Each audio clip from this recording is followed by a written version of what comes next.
বিসমিল্লাহ রহমান রহিম। আসসালামু আলাইকুম। ইস্টার পুনর্মিলনী উপলক্ষে দেশের খ্রিস্টান সম্প্রদায়ের সঙ্গে আয়োজিত আজকের এই বিশেষ শুভেচ্ছা বিনিময় অনুষ্ঠানের সম্মানিত সভাপতি অ্যাডভোকেট জন গোমেজ, অনুষ্ঠানে উপস্থিত বিশেষ অতিথি মহাসচিব বাংলাদেশ জাতীয়তাবাদী দল মির্জা ফখরুল ইসলাম আলমগীর, উপস্থিত সম্মানিত অতিথি archbishop Bijoy and Cruz, উপস্থিত জনাব লিও কান্তা, মহাসচিব বাংলাদেশ খ্রিস্টান ফোরাম, এবং আমার সামনে উপস্থিত আজকের এই সভায় দেশের খ্রিস্টান সম্প্রদায়ের প্রিয় ভাই ও বোনেরা এবং প্রতিনিধিবৃন্দ, আপনাদের সকলকে জানাই ইস্টার ডের আন্তরিক শুভেচ্ছা। প্রিয় উপস্থিতিবৃন্দ, কিছুদিন আগেই খ্রিস্টান সম্প্রদায়ের মানুষেরা ধর্মীয় আবেগ উচ্ছ্বাসের মধ্যে দিয়ে ইস্টার ডে তথা যীশু খ্রিস্টের পুনরুত্থান দিবস উদযাপন করেছেন। সারা বিশ্বের খ্রিস্টান ধর্মাবলম্বীদের কাছে দিনটির বিশেষ সম্মান এবং মর্যাদা। এই উপলক্ষে আমি বাংলাদেশ সহ বিশ্বের কোটি কোটি খ্রিস্টান ধর্মাবলম্বী ভাই বোনদেরকে আরো একবার আন্তরিক শুভেচ্ছা জানাই। প্রিয় উপস্থিতিবৃন্দ, খ্রিস্টান ধর্মাবলম্বী ভাই বোনেরা বিশ্বাস করেন পাপাচার, অনাচার, অবিচারের পথ থেকে সরিয়ে মানব জাতিকে সত্য ও ন্যায়ের পথে পরিচালিত করতেই পৃথিবীতে যীশু খ্রিস্টের আগমন হয়েছিল। এই বিশ্বাসের সঙ্গে কিন্তু কারোই কোনো দ্বিমত নেই। বিভিন্ন ধর্ম অনুসারীদের বিশ্বাস এবং ধর্মাচরণে পার্থক্য পরিলক্ষিত হলেও শেষ পর্যন্ত কিন্তু, যা একটু আগে মহাসচিব সাহেব ওনার বক্তব্যে বলেছেন, প্রতিটি ধর্মের মূল প্রতিপাদ্যই হচ্ছে স্রষ্টার প্রতি সৃষ্টির নিঃশর্ত আত্মসমর্পণ। প্রতিটি ধর্মের প্রতিটি সৎকর্মের মূল লক্ষ্যই হচ্ছে পৃথিবীতে সত্য, ন্যায় এবং মানবিক সমাজ প্রতিষ্ঠা। এবং এ কারণেই সকল প্রকারের অন্যায় অবিচারের বিপক্ষে দাঁড়িয়ে নিজের অধিকার প্রতিষ্ঠার যে লক্ষ্য সক্রিয় থাকা, এটি কিন্তু শুধুমাত্র রাজনৈতিক কারণে নয়, বরং প্রতিটি বিশ্বাসী মানুষের ধর্মীয় এবং নৈতিক দায়িত্ব বলেও আমি ব্যক্তিগতভাবে বিশ্বাস করি। প্রিয় উপস্থিতিবৃন্দ, বাংলাদেশের একজন গর্বিত নাগরিক হিসেবে আমাদের সামনে কিন্তু একটি বিষয় স্পষ্ট, এবং সেটি হলো সাম্য, মানবিক মর্যাদা, সামাজিক সুবিচার। বাংলাদেশের মহান মুক্তিযুদ্ধের এই মূল মন্ত্রে কিন্তু প্রতিটি ধর্মের মর্মবাণীর প্রতিফলন ঘটেছে।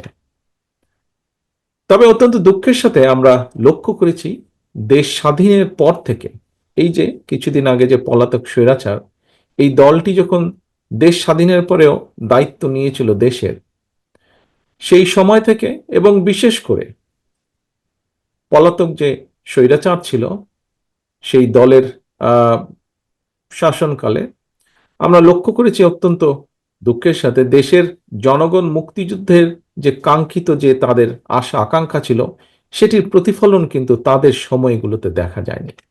বরং আমরা দেখেছি তারা নিজেদের অবৈধ ক্ষমতাকে দীর্ঘায়িত করতে বিভিন্ন সময় এই পলাতক স্বৈরাচার এবং তাদের দোসররা সংবিধান নামে দেশের সংবিধানকে প্রায় নিজেদের দলীয় সংবিধানে পরিণত করেছিল। এমন বাস্তবতায় বাংলাদেশ জাতীয়তাবাদী দল বিএনপি মনে করে মুক্তিযুদ্ধের মাধ্যমে অর্জিত সংবিধানে সাম্য, মানবিক মর্যাদা, সামাজিক সুবিচারের মূল যে মন্ত্র, সেটিকে অক্ষুণ্ণ রেখে সংবিধানে সময় উপযোগী সংস্কারের কোনোই বিকল্প নেই। ফলে সংবিধান সংস্কারের ব্যাপারে অন্তর্বর্তীকালীন সরকারের কাছেও বিএনপি তার সুস্পষ্ট প্রস্তাবনা তুলে ধরেছে, যা পত্রপত্রিকার মাধ্যমে আপনারা সকলেই অবগত আছেন।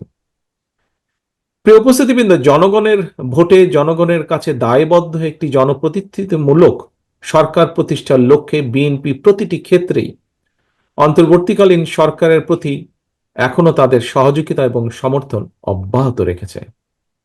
তবে রিসেন্টলি যদি আমরা খেয়াল করে দেখি, বিভিন্ন কারণে অন্তর্বর্তীকালীন সরকার তাদের দায়িত্ব পালনে সক্ষমতার পরিচয় দিতে পারছে কিনা এ নিয়ে সমাজের বিভিন্ন শ্রেণী পেশার মানুষের মধ্যে কিন্তু ধীরে ধীরে সংশয় সৃষ্টি হচ্ছে।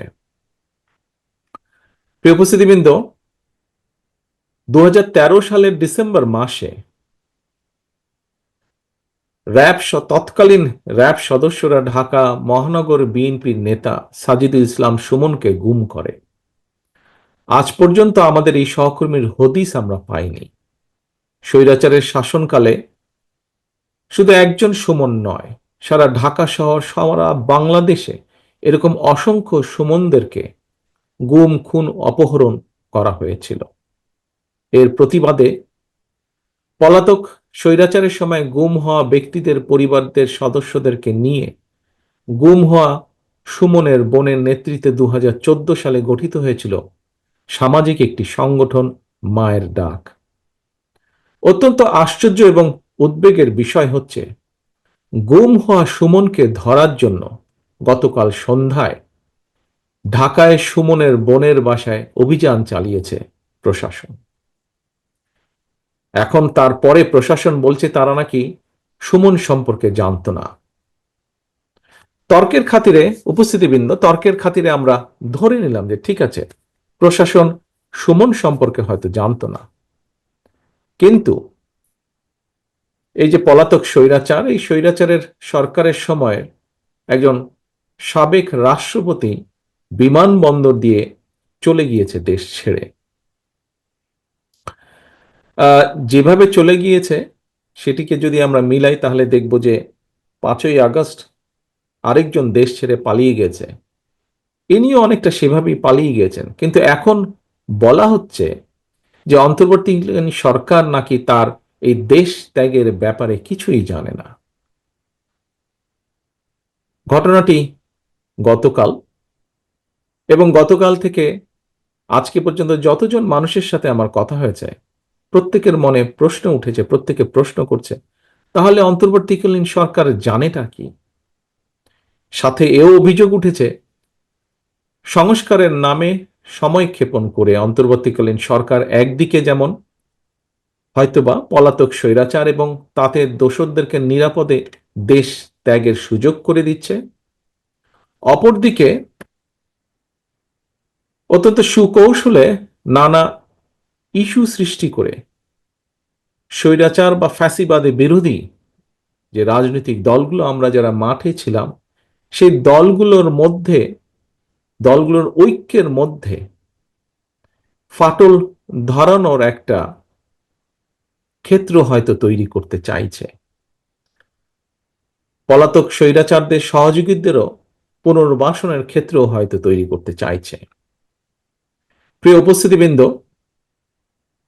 এই বিষয়গুলো ঘুরে ফিরে মানুষের মনে প্রশ্ন তৈরি করছে। এবার আমি একটু ভিন্ন কথায় আবার আসি। একটি রাষ্ট্রে সংখ্যা গরু কিংবা সংখ্যা লঘু, জনগোষ্ঠীর সদস্য হওয়া না হওয়ার উপর দেশের নাগরিকদের নিরাপত্তা কিন্তু নির্ভর করে না, যে কথাটি আরো বিভিন্ন বক্তার বক্তব্যে উঠে এসেছে। আমরা যদি পেছনের দিকে দেখি, দেখব পলাতক স্বৈরাচারের সময়ও কিন্তু বর্বর যে বন্দিশালা, আয়নাঘর, অন্ধকার প্রকোষ্ঠ, বছরের পর বছর সেখানে বিনা বিচারে বন্দী মানুষেরাই কিন্তু এর সবচেয়ে বড় উদাহরণ। দেশে গণতন্ত্র এবং আইনের শাসন না থাকলে কথিত সংখ্যাগরু কিংবা সংখ্যালঘু, অর্থাৎ আপনি কিংবা আমরা কেউই কিন্তু নিরাপদ নই। এমনকি ক্ষেত্র বিশেষে দেশের স্বাধীনতা, সার্বভৌমত্ব নিরাপদ নয়। রাষ্ট্রে যদি গণতন্ত্র এবং আইনের শাসনই না, একমাত্র রাষ্ট্রে গণতন্ত্র এবং আইনের শাসনই নিশ্চয়তা দিতে পারে নাগরিকদের নিরাপত্তা। দেশে গণতন্ত্র এবং আইনের শাসন নিশ্চিত করার অন্যতম পূর্ব শর্ত হচ্ছে জনগণের সরাসরি ভোটে নির্বাচিত, জনগণের কাছে জবাবদিহিমূলক সংসদ এবং সরকার প্রতিষ্ঠা। নির্বাচিত সরকারকে জনগণের প্রতি মুখাপেক্ষী করে দেওয়া গেলে দেশে গণতন্ত্র এবং আইনের শাসন টেকসই হয়ে ওঠে, যা গণতান্ত্রিক দেশগুলো যার সবচেয়ে বড় উদাহরণ। সরকারকে জনগণের কাছে মুখাপেক্ষী এবং দায়বদ্ধ না করে উল্টো নাগরিকদের নিরাপত্তার জন্য এক ধর্মের মানুষকে যদি অন্য ধর্মের মানুষের মুখাপেক্ষী করে দেওয়া হয়, এতে বরং রাষ্ট্র এবং সরকারের অসহায়ত্ব ও গণতান্ত্রিক চেহারাই কিন্তু ফুটে ওঠে। প্রিয় ভাই বোনেরা, আমি প্রায়শই আমার আলোচনায় একটি কথা বলে থাকি, সেটি হলো সংখ্যা লঘু কিংবা সংখ্যা গুরু, এইগুলো হচ্ছে একটি রাষ্ট্রে ধর্ম বর্ণ পরিচয়ের ভিত্তিতে নাগরিকদের বৈশিষ্ট্য বা সংখ্যা নির্ণয়ের জন্য একটি শব্দ মাত্র। খ্রিস্টান ধর্মে বিশ্বাসী আপনি কিংবা আপনারা যারা বাংলাদেশে অবস্থান করছেন, ধর্মীয় ভিত্তিতে বিশ্বাসের ভিত্তিতে পরিসংখ্যানে আপনি এখন সংখ্যালঘু জনগোষ্ঠীর সদস্য। একইভাবে আমি এই মুহূর্তে ইংল্যান্ডে, এখানে আমি সংখ্যালঘু জনগোষ্ঠীর সদস্য। আপনি এখন ইংল্যান্ডে আসলে কিংবা আমি বাংলাদেশে ফিরে গেলে সংখ্যালঘু কিংবা সংখ্যালঘু গরু, এই হিসাবটিও কিন্তু সঙ্গে সঙ্গে পাল্টে যাবে। এর অর্থ আমাদের যার যার ধর্মীয় বিশ্বাস কিংবা অবিশ্বাস যাই থাকুক, ভৌগোলিক সীমাভেদে দিন শেষে আমরা একই মানুষ। কখনো আমরা কেউ সংখ্যালঘু, আবার কখনো আমরা কেউ সংখ্যাগুরু। কে সংখ্যালঘু কিংবা কে সংখ্যাগুরু কোনো সভ্য রাষ্ট্রে এভাবে নাগরিকের পরিচয় নির্ধারিত হয় না। এ কারণেই আমি বলে থাকি, একটি আধুনিক রাষ্ট্র এবং সমাজে দেশের জনগোষ্ঠীকে সংখ্যাগুরু কিংবা সংখ্যালঘু হিসাবে বিবেচনা করা বৈষম্য সৃষ্টি এবং একটি অমার্জনীয় অপরাধ। প্রিয় উপস্থিতিবৃন্দ, সম্মানিত নেতৃবৃন্দ, 1971 সালে মুসলমান, হিন্দু, বৌদ্ধ, খ্রিস্টান, বিশ্বাসী, অবিশ্বাসী কিংবা সংশয়বাদী আমরা সকলে মিলেই কিন্তু মুক্তিযুদ্ধ করে বাংলাদেশের স্বাধীনতা অর্জন করেছি। একইভাবে কিন্তু খেয়াল করে দেখবেন, গত 1.5 দশকে স্বৈরাচার ফ্যাসিবাদ বিরোধী যে আন্দোলন, সেখানেও প্রতিটি ধর্মের মানুষের অংশগ্রহণ ছিল। আজকের অনুষ্ঠানের সভাপতি থেকে শুরু করে বিভিন্ন ব্যক্তি আপনারা যারা বক্তব্য রেখেছেন, আপনাদের বক্তব্যে এই বিষয়টি ফুটে উঠেছে সম্পূর্ণভাবে। একইভাবে 2024 সালে ধর্ম বর্ণ নির্বিশেষে ছাত্র জনতা, বিশ্বাসী অবিশ্বাসী কিংবা সংশয়বাদী, আমরা সকলে মিলেই কিন্তু বীর জনতা গণ অভ্যুত্থানের মাধ্যমে দেশ এবং জনগণের স্বাধীনতা রক্ষা করেছি আমরা। সুতরাং এই দেশটা কোনো ব্যক্তি কিংবা দলের নয়, এই দেশটা আমার, আপনার, আমাদের সকলের। এই দেশটা এই দেশের জনগণের। প্রিয় খ্রিস্ট ধর্মাবলম্বী প্রিয় ভাই ও বোনেরা, ফ্যাসিবাদী জননী, স্বৈরাচারের জননী দেশ ছেড়ে পালানোর পর ধর্ম বর্ণ নির্বিশেষে প্রতিটি বাংলাদেশী নাগরিকের সামনে দেশে গণতন্ত্র, সুশাসন, মানুষের অধিকার প্রতিষ্ঠার এক অপার সুযোগ তৈরি হয়েছে। ঐক্যবদ্ধভাবে আমাদেরকে অবশ্যই এই সুযোগটিকে কাজে লাগিয়ে একটি বৈষম্যহীন, গণতান্ত্রিক, ইনসাফ ভিত্তিক মানবিক রাষ্ট্র ও সমাজ প্রতিষ্ঠার জন্য কাজ করতে হবে। এবং সেটি প্রতিষ্ঠার জন্য আমি ব্যক্তিগতভাবে একজন রাজনৈতিক কর্মী হিসেবে মনে করি এখনই শ্রেষ্ঠ সময়। রাষ্ট্র গণতান্ত্রিক না হলে, রাষ্ট্রে সরাসরি জনগণের ভোটে নির্বাচিত, জনগণের কাছে জবাবদিহিমূলক সরকার প্রতিষ্ঠিত না থাকলে জনগণকে কি ধরনের নির্মম পরিণতি ভোগ করতে হয় বিগত 1.5 দশকের বেশি সময়কালীন ফ্যাসিবাদ স্বৈরাচারী শাসন শোষণ এর সবচাইতে বড় প্রমাণ।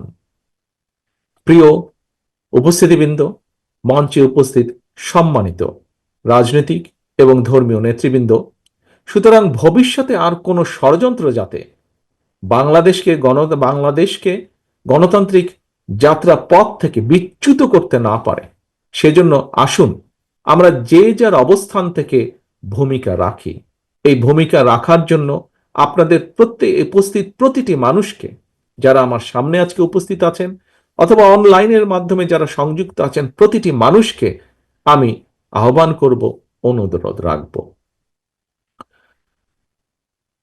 প্রিয় ভাই বোনেরা, আপনারা ইতিমধ্যেই জেনেছেন মহাসচিব সাহেবও ওনার বক্তব্যে উল্লেখ করেছেন, গতকাল বৃহস্পতিবার রোমান ক্যাথলিকদের প্রধান ধর্মীয় গুরু নির্বাচিত হয়েছেন লিও চতুর্দশ। আজকের এই অনুষ্ঠান থেকে নবনির্বাচিত পোপকে আমরা আন্তরিক অভিনন্দন জানাই। আসুন আমরা আসুন আমরা সকলে প্রত্যাশা করি, আশা করি, যুদ্ধ এবং ঝঞ্ঝা বিক্ষিপ্ত এই বিশ্বে তিনি জনগণের মধ্যে শান্তি ও স্বস্তির বার্তা ছড়িয়ে দিবেন। আপনাদের আজ এবং আগামী হোক আরো সুন্দর এবং নিরাপদ, এই প্রত্যাশা রেখে আমার বক্তব্য শেষ করে আপনাদের কাছে বিদায় নিচ্ছি। আল্লাহ হাফেজ। বাংলাদেশ জিন্দাবাদ। বাংলাদেশ জাতীয়তাবাদী দল জিন্দাবাদ।